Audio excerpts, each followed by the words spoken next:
Now, what about swearing? Because I noticed that you haven't sworn at all during the course of this conversation. On TV, you do swear a lot, presumably because you're under a lot of pressure. At home, do you swear? No, at home I don't swear, and they always say they comes people wherever I worked. I've got the switch, in front of the press. I don't swear, This swearing just comes when I speak between people. It just comes into, but it's not badly meant. I don't swear at people. I swear about circumstances normally. Normally there is the exception. But when you are racing, there it comes up. There you use. I use this language, and I don't know where it comes from, but I lose control over it. But when I'm in an environment where you are not allowed to swear, I don't have him to.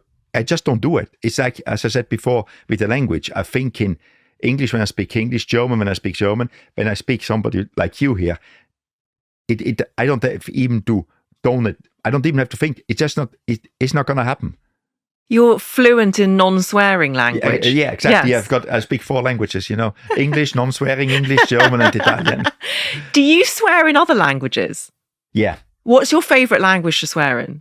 English. I mean, they are good. They are good. It's the hard sounds. Yeah, exactly. Yeah. It says something. Yeah. Do you swear? I love swearing.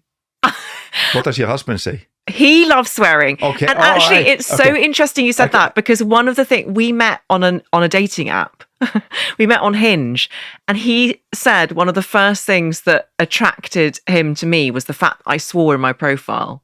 I said fuck in my profile or something. Not in that context, but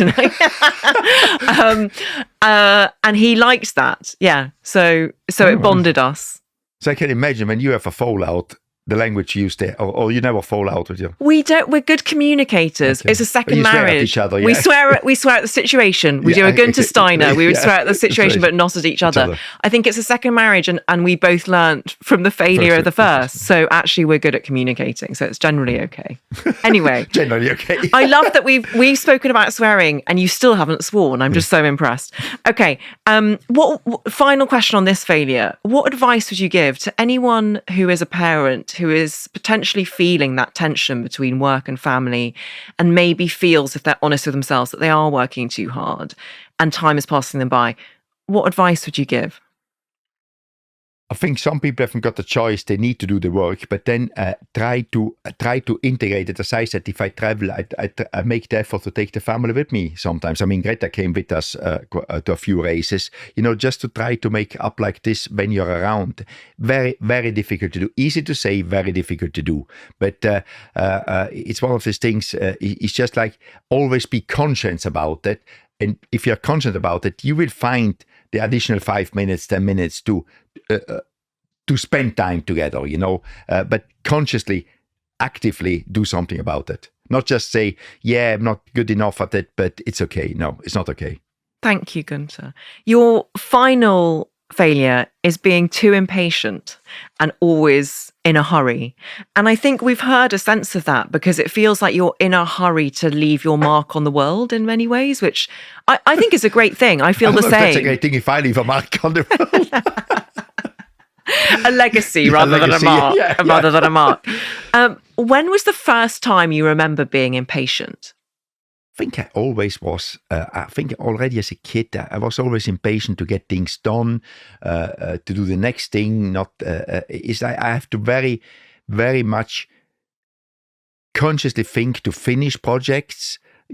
Just get everything done, and I actually get it. But it's this impatience. Also, always let's do something more. I can do more. This impatience of doing the next thing and doing more. And I think it was there all the time. And it's also strange. A lot of things came to me, and then I just grabbed them. I never hesitated. If there was an opportunity, I never hesitated to leave what I had for the new thing, And I think that has to do with my impatience to do the next thing, And I think it worked out pretty well for me in general. But it could have gone the other way as well. I was in a very good place, and then I did the next thing, took a big risk to do the next thing, Most of it worked out. I mean, obviously not everything worked out, but I don't know. And that's why I say being impatient, it doesn't mean that it's a really bad thing, but it could be a bad thing. So it's sometimes I should be more patient and look through things better, but I cannot do it. Do you think you'll ever get to a point in your life where you can sit back and prune your tomato plants in your villa in Italy and just relax and think, oh, I did that, I achieved that, and I feel happy with my life? I do not think so. No. I mean, not in the moment. Maybe it comes when I get. I mean, I'm pretty old already, but when I get older. But in the moment, I could not. Like a lot of people talk about retirement. I don't want to know about it because I cannot see myself. What you just said, just sit back and look at it. What I did, and no, I'm fine with what I did, but I want to do. There's still a lot I want to do, or move on, So that is also the impatience. I don't think I can. I don't know. In the moment, I cannot think that will happen. And is that because there's a sense of fear of not having every moment filled or not doing, but just being? Does it scare you? It could be. It could be just being, is something I'm not comfortable with. Just sitting still, I'm not comfortable with. I'm always in thinking something up. I think you're right. It's just this fear of not doing anything that makes me impatient, to do the next thing. I'm guessing you don't meditate. No. That answer was quick. Do you sleep well? Very well. Oh, that's good. Okay. Yeah, very well, yes. I'm actually experiencing relief now that at least you do get some rest. I'm actually, my wife always tells me how you do it. Yeah. But, when I was doing all this traveling, I can sleep very well. It's a strange thing. For me, having sleepless nights, there are very few, I must say. We all, I cannot say I'm always sleeping perfect, but I'm a good sleeper. And how important is the idea of legacy to you, of what you leave behind? I don't think about it because I don't want to leave yet. Okay, yeah, so you're so in the moment.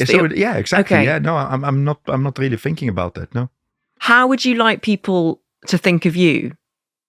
If they had 3 words, what 3 words would you like people to think of you?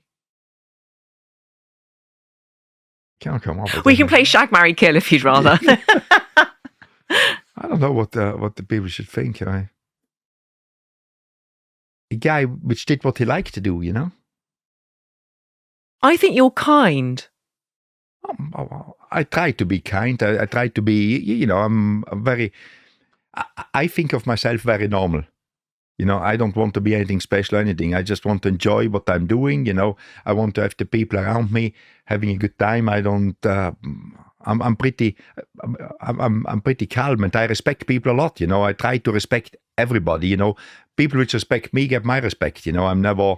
I'm pretty relaxed about things in life. I hope you enjoyed that video. Be sure to check out the full episode of How to Fail wherever you get your podcasts, and also make sure you're following us on social media for all the latest updates.